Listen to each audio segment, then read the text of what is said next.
We gotta go back.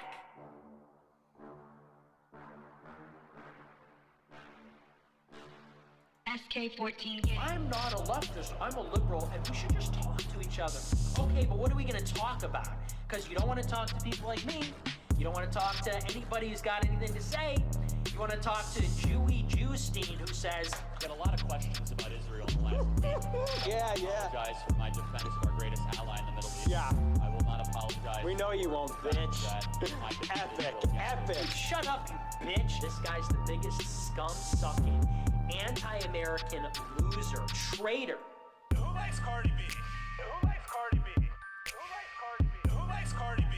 Who likes Cardi B? Who likes Cardi B? Who likes Cardi B? Who likes Cardi B? Who likes Cardi B? Who likes Cardi B? Who likes Cardi B? Who likes Cardi B? Who likes Cardi B? Who likes Cardi B? Who likes Cardi B? He's mad. He's mad. Look at that shriveled up little face. Who likes Cardi B? Who likes Cardi Heated B? gamer moment. SK14 gang. In the last week. Yeah. I apologize for my defense of our greatest ally in the Middle East. Yeah. I will not apologize. We know you won't, bitch. That. I'm always just very puzzled at times when I get the amount I'm of so attention puzzled. that I'm so puzzled all the time. Middle East, the only place where all three monotheists, all of the monotheists Somebody's got to go Joker mode. Who likes Cardi B? Who likes Cardi B? Who likes Cardi B? Who likes Cardi B? Who likes Cardi B? All right, guys, welcome back to the Death by Tyranny podcast. Apologies for yesterday. I know a couple of people tuned in, and I was unaware of the audio issues. I'm assuming it had something to do with the weather out here in Ohio. It's very cold, and they did just replace some lines going into my house that had to do with like the internet and the way it works. I'm still getting very shitty internet speeds, even on the 5G, so I'm not sure what all that's about. I'm just going to try to work with what I got. I can't really afford to dump much more into what I have going on here than that I have already. But it's been able to get the job done so far. We do have upload issues here and there, but it is what it is. Life goes on, you know. All streamers have issues. And for someone just sitting here in my house doing this in my spare time, I think we do okay. And along those lines, before we jump into it, we're going to get into a little bit of housekeeping. I would like to invite everybody to follow us over on gab.com at Death by Tyranny Podcast. It is truly, at least it seems to be, that it is the only free speech platform. We've seen tons of issues arise with Gitter, and we should have known something was up when they tried to make that heavy push that they were, you know, funded or influenced by whatever the Trump MAGA movement. And we know that Steve Bannon has his antics and his connections to the deep state, so it's not very surprising. And I guess that will be the first thing that we talk about today. I have done this video. Like I said, I tried doing this yesterday. Hopefully, it's still just as informative as it was yesterday. And I think it does still hold true for most of the points that we're going to be talking about today. And one of them being what's going on on Gab as we speak. Now, there's always kind of been this divide against the Groyper America First movement and, the white nationalists, the Wignats, whatever they call themselves this week, Patriot Front, whatever it is. Okay? And I think the main issue is really jealousy, and I don't want them to take that offensive. I really think that's what's going on here, because for a long time they thought Andrew Talbot was their guy, right? He makes this platform where these Wignats are allowed to come on and post Nazi flags and swear their allegiance to Hitler and not get much pushback. So they think they have this guy here that has only made this platform for them. And that's just not the case. Well, with the last couple of months, especially with the kickoff of Cozy.tv and Nick Fuentes getting a lot of exposure, with more to come once he's called in front of Congress, this is going to lead to good things, not only for Nick Fuentes, America First, his movement, what he has going on over at Cozy.tv, but Gab as well. Andrew Torba is now streaming on Cozy.tv. And I was watching one of these streams, and he makes very good points. And this is why the Wignats need to just maybe chill for a little bit. Now, Andrew Talbot, he can't do everything himself. And what he can do, he is trying to do the best at. He's trying to come up with a payment processor. He has a merchant pay, program thing he's working on, as well as Gab. And then there's Gab TV where you can upload videos. And now one of my biggest pet peeves with Gab TV is you can't go live over there. So I'm forced to, the mainstream platforms like YouTube and Facebook to try to get my message across about what I'd like to talk about. But I always have to kind of keep in the back consciousness that I have to censor myself at least slightly, so I can still have a platform to stream to. Now, Andrew brought up a good point when he was streaming on Cozy.tv. He can't do everything. And if there's already people out there that are doing it very well, with I'm trying to think of the guy who helped Nick Fuentes over there, Zoomer Dev over there. If they have a good thing going with Cozy.tv and the streaming platform over there, so much to the point where Andrew Talbot himself is using it, why not just link those two together and piggyback off of each other? Now, what this is doing is there's tons of Wignats and there's tons of people in the America First movement that have talked about kind of bridging the gap and putting the beef aside for a second so we can focus on bigger issues. Well, that's what Andrew is doing. He has taken one of the criticisms between the Wignats and America First and tried to bridge that gap. And this is not only helping Gab TV and Cozy.tv, but it will open up doors for the Wignats as well. They need somewhere to stream to, right? And I just don't understand all the hate that Andrew's getting for sponsoring AFPAC 3. Look, America First is a Christian movement. They don't really piggyback on the ideal that whites are superior.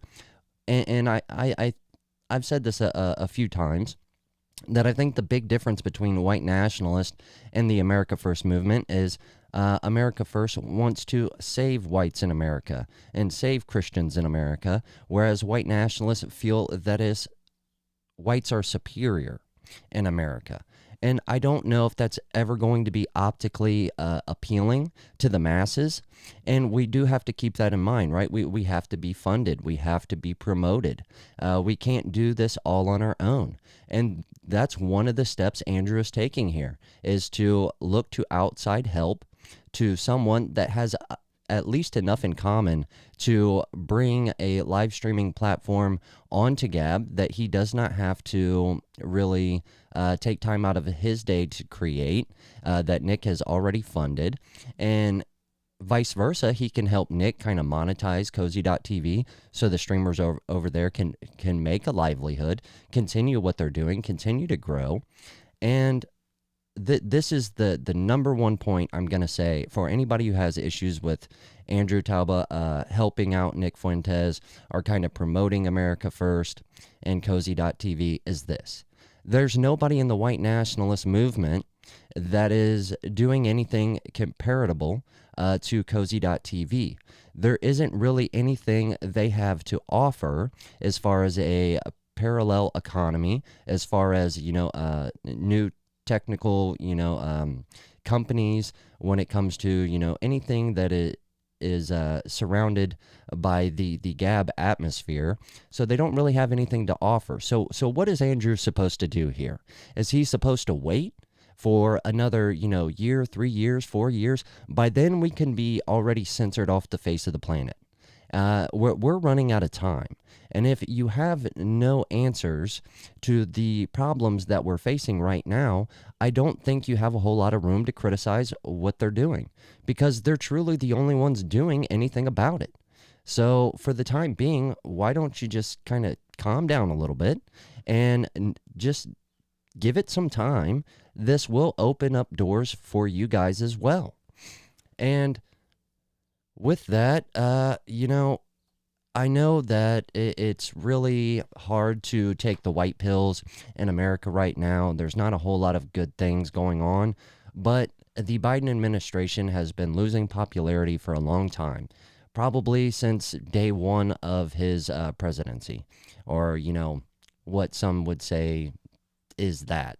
Like I said, I can't, allude to too much of what I'm talking about, but um, that and apologies for all the sinus congestion. We are still getting over COVID in my house, so but we're looking for the white pills here, and here it is. Andrew Talbot has given us a huge one. We finally have a social media platform that is actual free speech. He has taken time out of his day to promote someone who has figured out free speech in the streaming arena. And instead of take this for what it is, a huge win for conservatives, for free speech, for Christians on the internet, and they're just deciding to trample all over it. And a lot of this is based in just their hatred for Nick Fuentes alone. If you spend more time and energy hating on one person than focusing on the many good things that could come out of this partnership, then you're really not trying to win the war, are you? You're only looking for excuses not to keep fighting, and that's a very immature, cuck way of looking at things. I don't think it's going to have any positive outcome for the Wignats, and I don't wish them, to completely, fumble and destroy themselves at all. In fact, I think they have just as much right to be on the internet talking about whatever the hell it is they talk about as, the America First people do. But what they're doing right now is not helping Gab. It's not helping, America First. It's not helping Americans. It's definitely not helping whites, and it's not helping Christians either.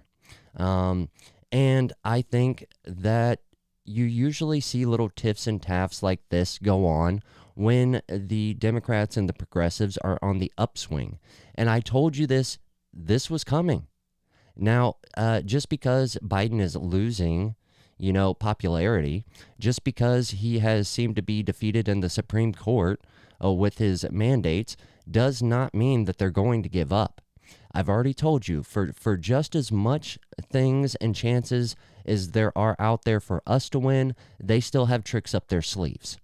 You can look to Canada, you can look to Australia. There are plenty of things they have left that they can throw in front of us to defeat us or to try to slow us down anyways. And I think we're going to start seeing some of those things happen.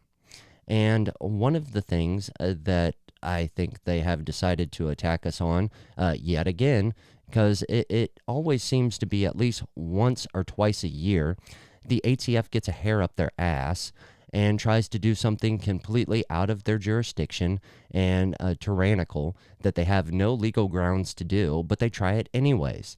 And we knew that the ATF was going to get a big boost of confidence from the Biden administration doing things like this, because this is how Biden has tried to get things done since the beginning. He has just flat out said, I do not care if it's constitutional. I do not care if I have the power to do it. I say it, I will it, and it shall be. And this is what the ATF is trying to do. Yesterday, there was a breaking story on Mr. Guns and Gear YouTube channel.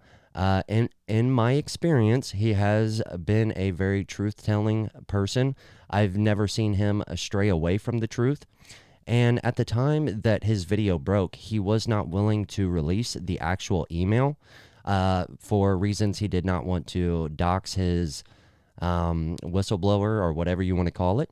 And he has since posted the email to YouTube. We can take a look at it if you guys would like, but I read over it. There's not really anything different than what Mr. Guns and Gear had said initially. So basically what's happening is a while ago, a couple months ago, the ATF raided, rare breed triggers and a couple other manufacturers of these, not automatic triggers, kind of gimmicky, more round comes out of the barrel than times that you pull the trigger type deal. And These have never been defeated in court as being claimed to be a machine gun. They do not meet the definition of a machine gun. No one has ever been charged with having a machine gun for having these triggers installed in rifles. Yet there was an email that was brought to the surface yesterday or the day before that the ATF, beginning today, and that's why I tried to release the video yesterday, was that beginning today they would be beginning to seize these from civilians, FFL dealers, as well as other dealers that don't hold FFLs.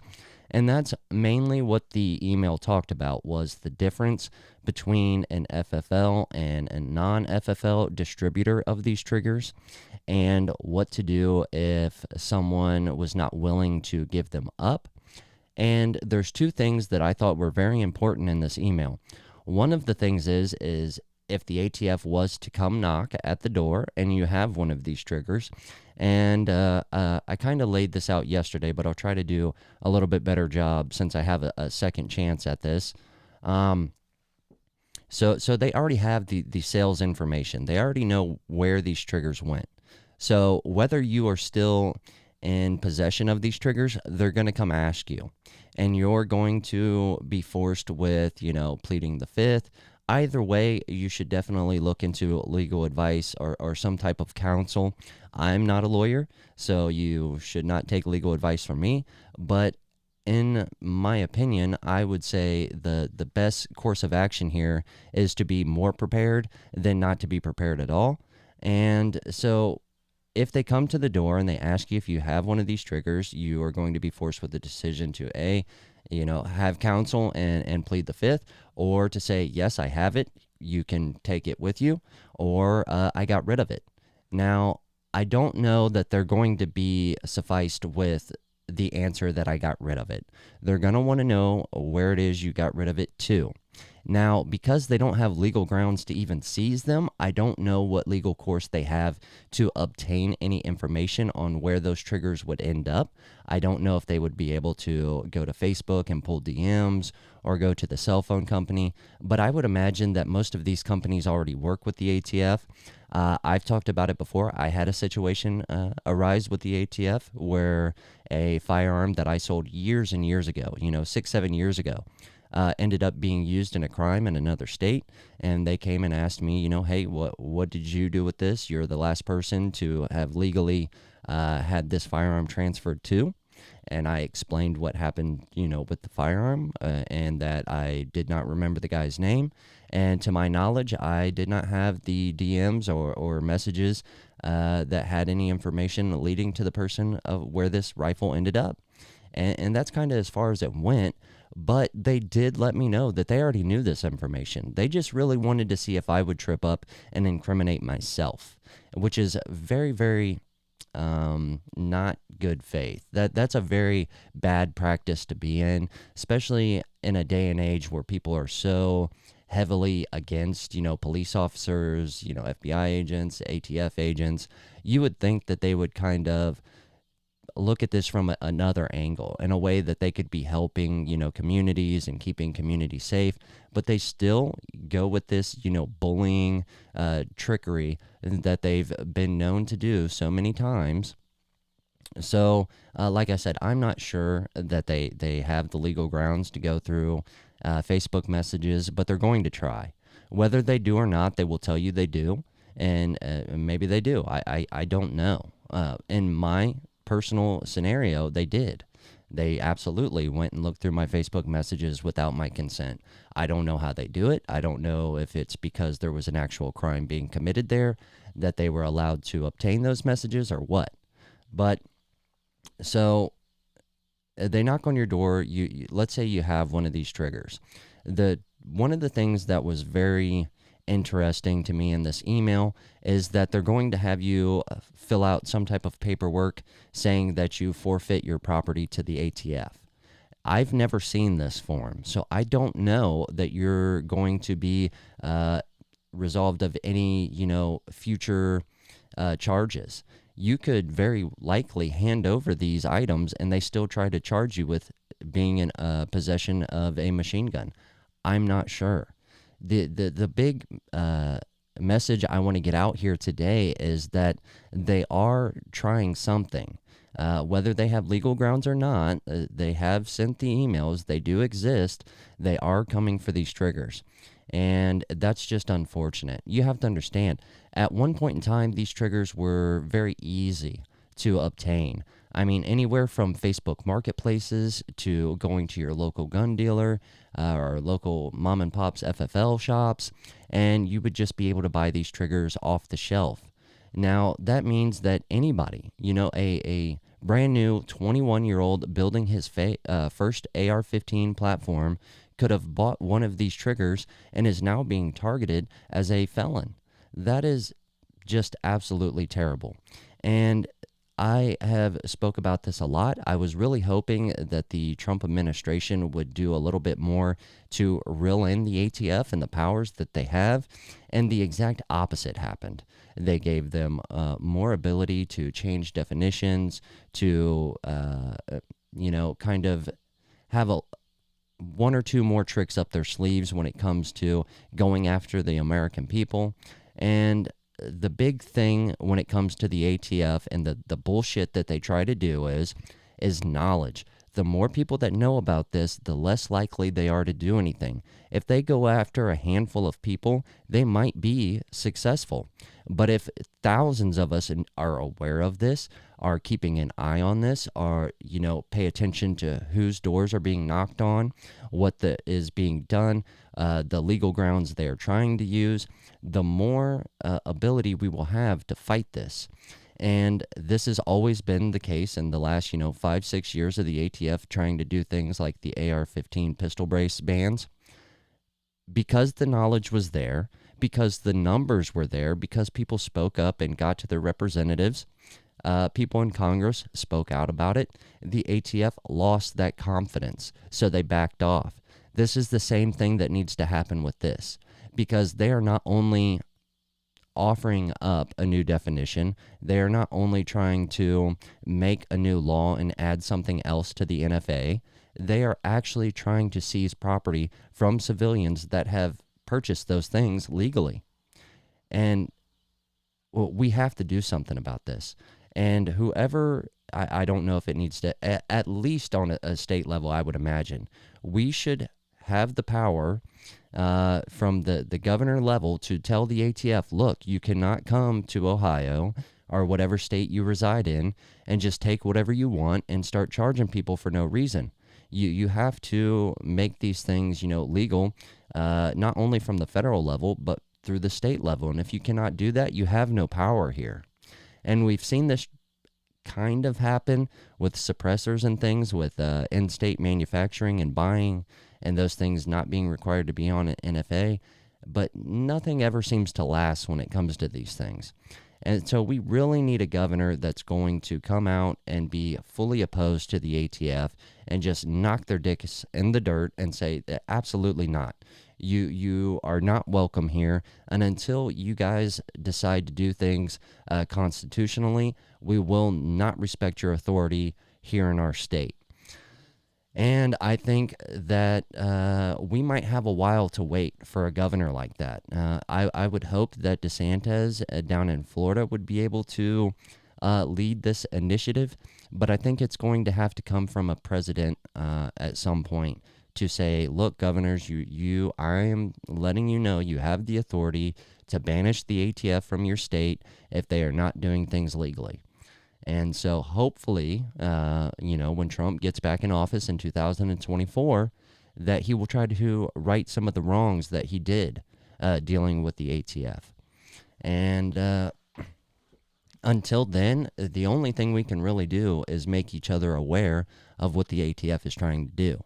And what they're trying to do is make everyday law-abiding citizens criminals. They're trying to figure out ways to come kick in your door and kill your dog. So we just have to keep our eyes open and make sure that if anything happens, that we're keeping each other informed. And on that front, I'm not a huge fan of this particular YouTuber. His name's like CRS, I believe. He's very trashy. I don't like his mannerisms. I don't like his, optical scenery that he tries to put on. It's very trashy. Anyways, he has been one of these YouTubers that has decided to venture and obtain knowledge dealing with what the ATF is trying to deem legal, not legal, if they have legal grounds to do these things, and has seemed to have caught some heat for it. I guess yesterday he was stopped leaving his residence by the marshals and was taken into custody. And I believe it was said that this had something to do with the auto key cards, which is just another very good example of how petty, that's the best word I can use to describe this, how petty the ATF is. So a while back, somebody was selling, now all these was, imagine a debit card, imagine your ID, turn that into metal and drill a couple holes out in it. That's all these full auto cards or whatever they are called were. They were just a very thin sheet metal with a couple holes drilled out. Now, if you were to take these things or one of these cards and lay this on a normal lower receiver, supposedly you would be able to then have the outline of where you would need to drill out on the lower receiver for the auto sears to make those lowers fully automatic. Now, the ATF deemed that those cards, that stamped sheet metal, was illegal to own, and you just weren't flat out not allowed to own them. I don't even think they were trying to put them on like an NFA registry or anything. Like, you just absolutely could not own them. And CRS, or whatever his name is, covered this in pretty good depth. I do believe he even purchased some, and that's probably why he was taken into custody. But the ATF was only able to do this because nobody was really paying attention.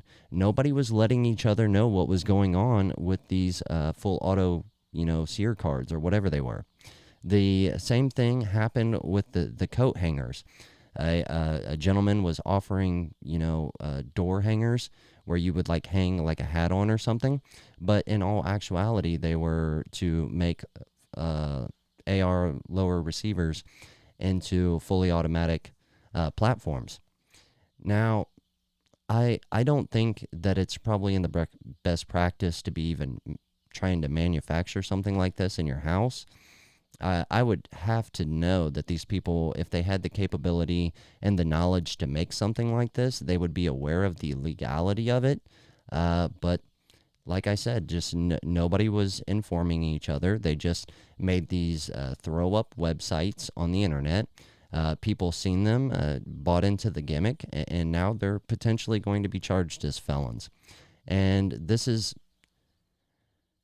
kind of unfortunate. Like, I realize they're looking for workarounds, to make things that are legally, give us the ability to have things that are more in line with what our federal government has. But you really have to be careful when doing things like this, because you can actually be doing more harm than good. And with the coat hangers, with these auto, sheet metal cards, that seems to be the case. There are probably more good citizens, law-abiding citizens, that have probably done a lot of good for their community that are probably in a lot of legal trouble now, just because some asshole was trying to make a quick buck sticking it to the man. And we have to be more careful than that right now. If they had the ability to hem us up the way that they did when Trump was in office, you best believe they have the ability to do so when Biden is in office. And they actually hold a lot more power than you think they do. And so we just have to be really smart when it comes to things like this. You really have to leave it up to the people with the financial and the legal capability to look into these things. SB Tactical is a good one. They're always pushing, the legal limits of pistol braces, and they've really. Now, I know they caught some heat last year because it was kind of looked at as, trying to push on to the customer some of the issues that they were having, but I don't think that they were being disingenuous. I think they were just did a very poor job marketing when they were saying that, putting things like the ATF says it's legal on their boxes. But I've never had any issues. But there's just so much gray room there that you just have to be very careful. And you always have to be paying attention to your local and state laws. Federally's kind of tough because, Biden could come out tomorrow and say all handguns are legal. And whether he has the constitutional ground to do so, he might make half these progressive retards believe that, and you still might wind up getting arrested. So really what needs to happen is you need to have all these Republican governors get together, agree on some type of, GOP standard for gun legislation, and to just completely get rid of the CCW, like carry concealed weapon permits. And as long as you can own a gun, you should be allowed to carry a gun. And then we would get rid of a lot of some of the gray area as far as crossing state lines. I know there's some legality issues when it comes to buy, sell, trade over state lines. I know Ohio resident can sell to an Ohio resident, but we can't sell to Indiana or Kentucky.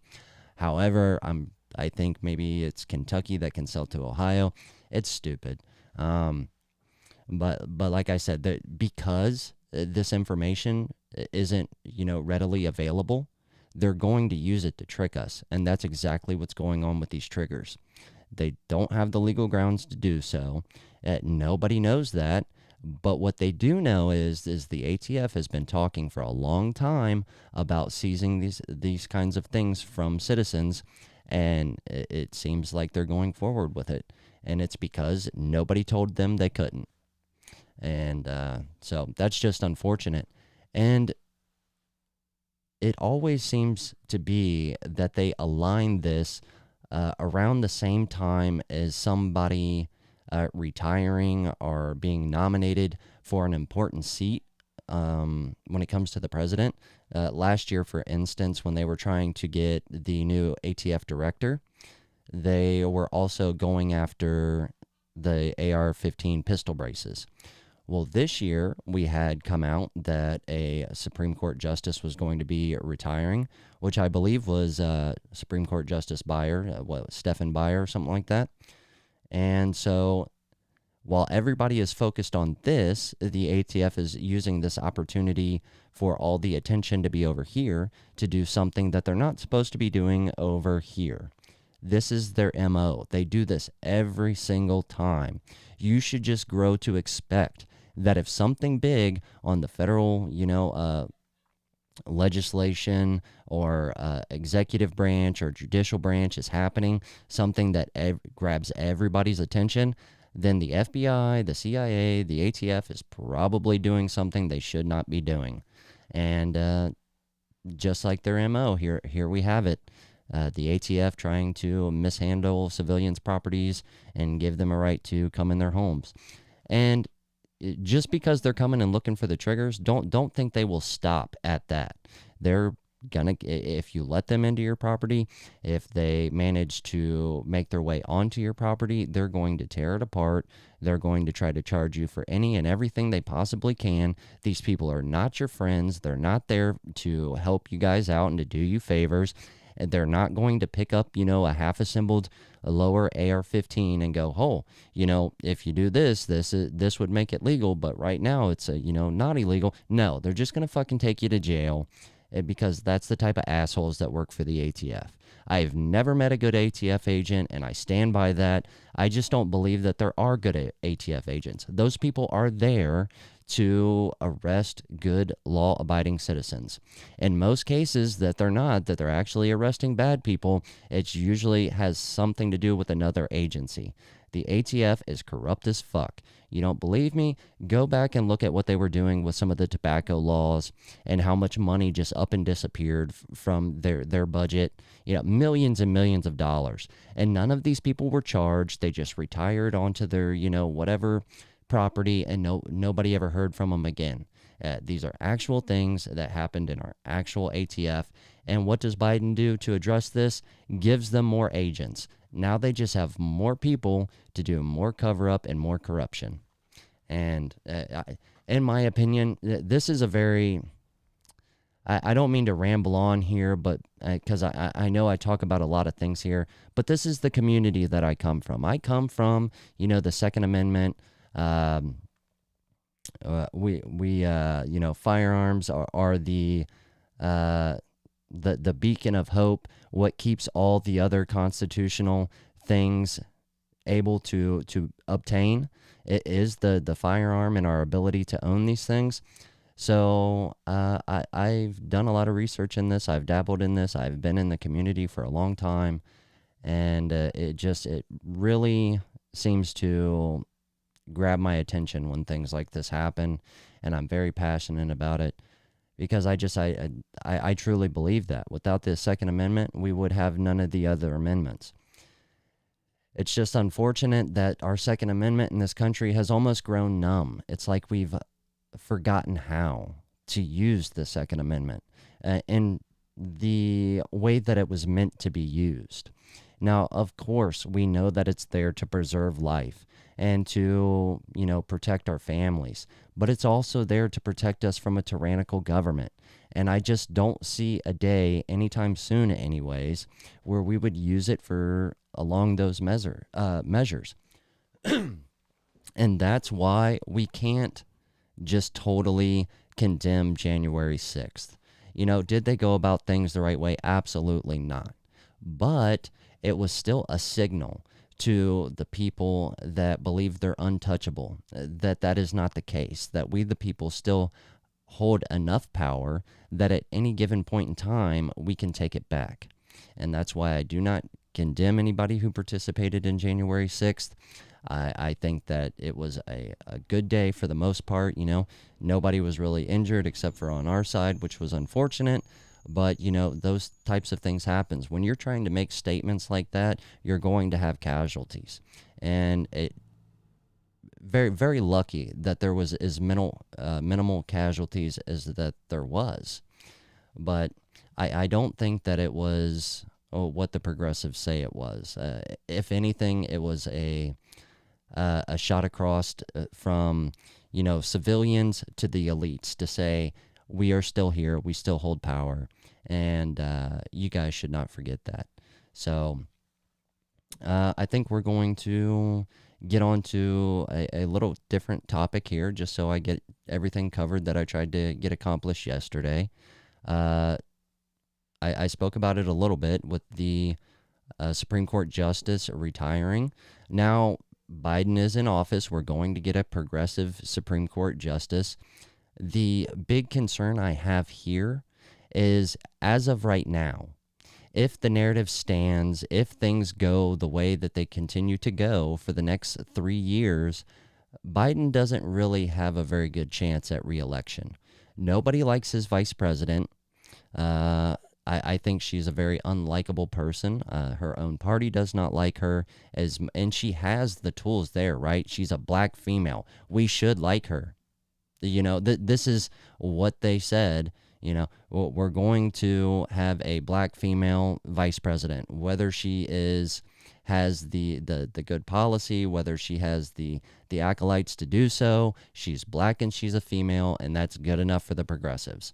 Now, with the retiring of the Supreme Court judge, Biden has already come out and said, we are going to nominate somebody who is worthy, who has the track record, and who is black and is a woman. Yes, he said this because he is that fucking retarded.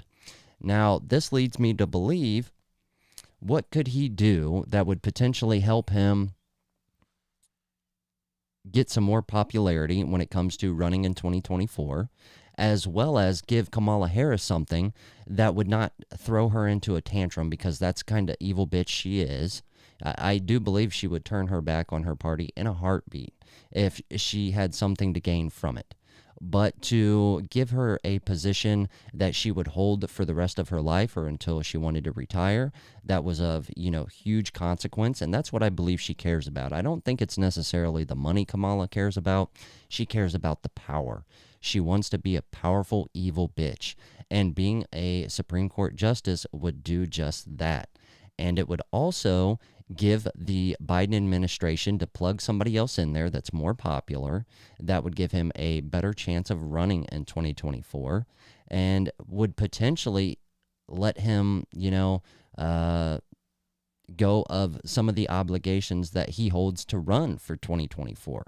He could then say, well, hey, even if I don't make it, or even if I am unable to do so, this is a way the Democrat Party can sneak somebody else in there. Don't hold them to be these good politicians like they're going to follow and abide the rules. They have seen that what they elected is a complete disaster, and they want a do-over, and they're going to do everything in their power to get that do-over. So I think what's going on here is you're going to see Joe Biden nominate Kamala Harris for Supreme Court Justice. She's going to easily win that because they hold the numbers. And then they're going to get somebody younger, more popular, so one of these AOC types, non-white, probably atheist, or at the very least a pagan, to the vice presidency. And then a year or so from now, you're going to see Biden step down, and she's going to take over as the active president. And this is going to give the progressives and the Democrats huge confidence going into 2024, because that president will not have to be voted in. She will be the first female president. She will be the first female colored president.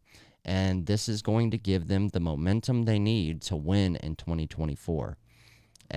This is what I think the game plan is, because Kamala Harris, I don't believe, can get the job done. But I'm sure they have somebody in mind, or, the Supreme Court justice wouldn't have retired.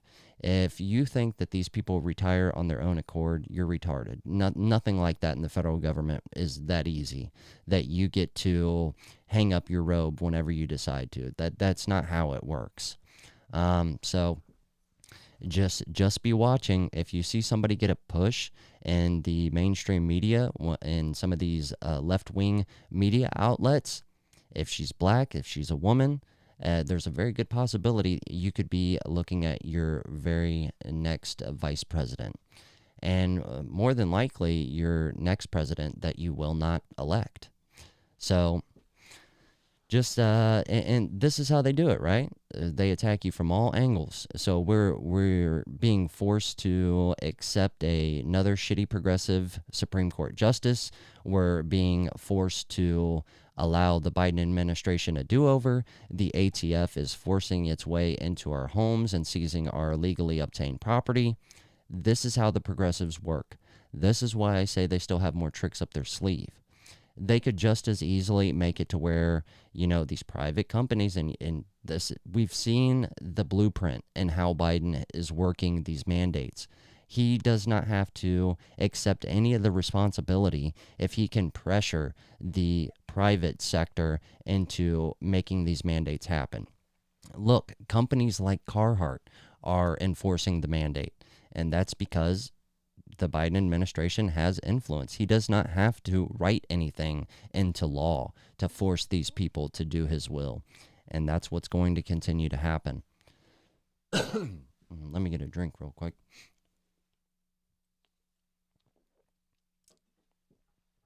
So, and you always have to keep that on the back of your mind as well. We still do not have a actual ATF director, and if Kamala Harris has the track record to be able to be nominated for a Supreme Court justice, then she definitely has it to be somebody like an ATF director. And if you think what's going on in the ATF now is evil, wait until somebody like Kamala Harris gets their hand on the director seat. That's going to be very, very bad. They've been talking for a while now that they're rewriting the definition of a lower framer receiver, and this has huge consequences. Right now, it's almost you can still have things half assembled and this or that, and it not be designated as a lower framer receiver. They're going to make that to where those kind of things are obsolete.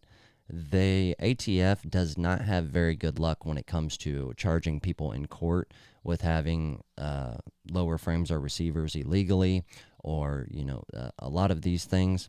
And so that's why they're rewriting it. They're not rewriting it for clarification. They're not rewriting it to make it easy for citizens to be able to handle these kinds of things. They're doing it so they can win cases, because that's how they get money in their war chest. And they've not been able to do that very recently, so that is what they're going to change.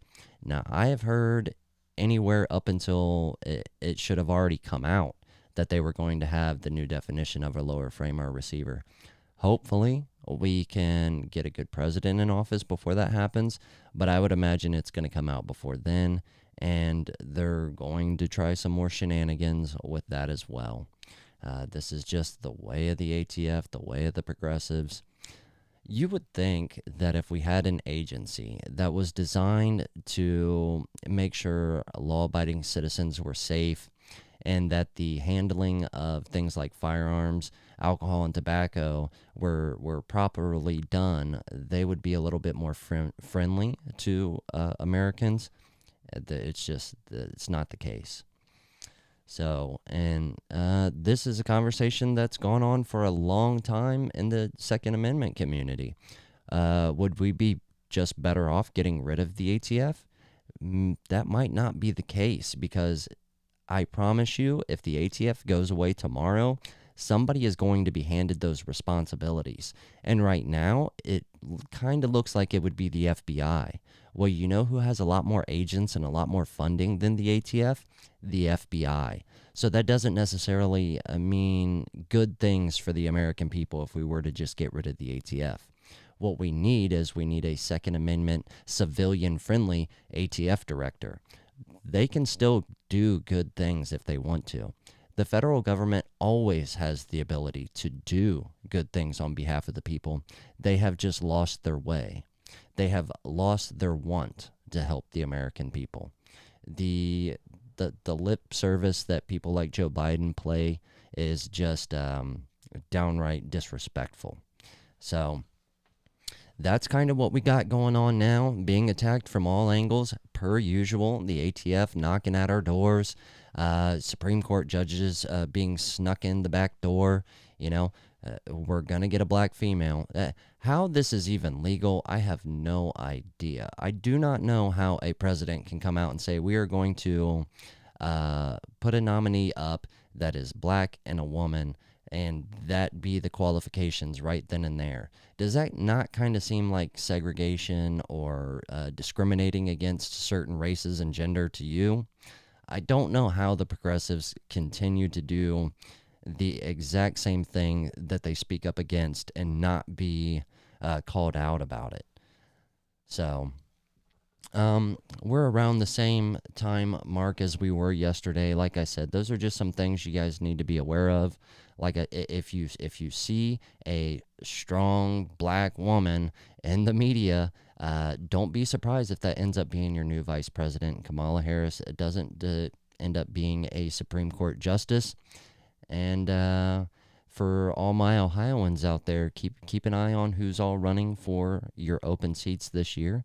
I think there's something like 133 seats open for re-election or new election in Ohio. We might get a new governor this year as well, so a lot of change is on the table for Ohio. Just whatever you do, don't vote for any Democrats. I've looked over most of the Democrats, most of the people running, and there's not really anybody good, to be completely honest with you.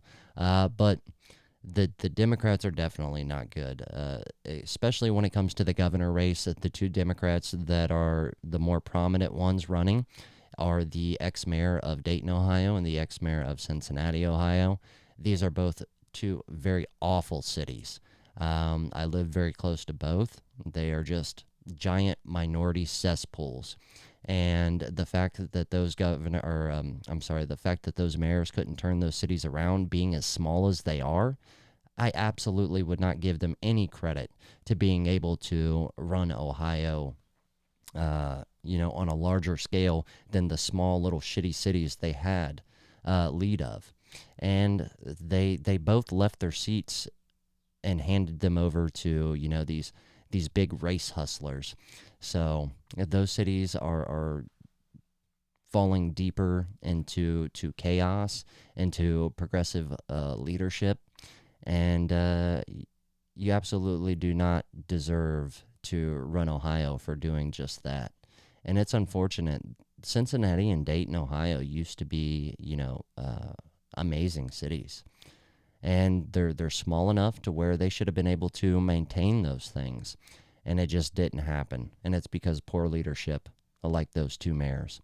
But with that, guys, I do have to work tonight, so it's going to be my first day back. So I'm going to go ahead and jump off of here. Just remember, you guys stay safe, stay prepared. I love you guys. God bless. America first. Peace, y'all.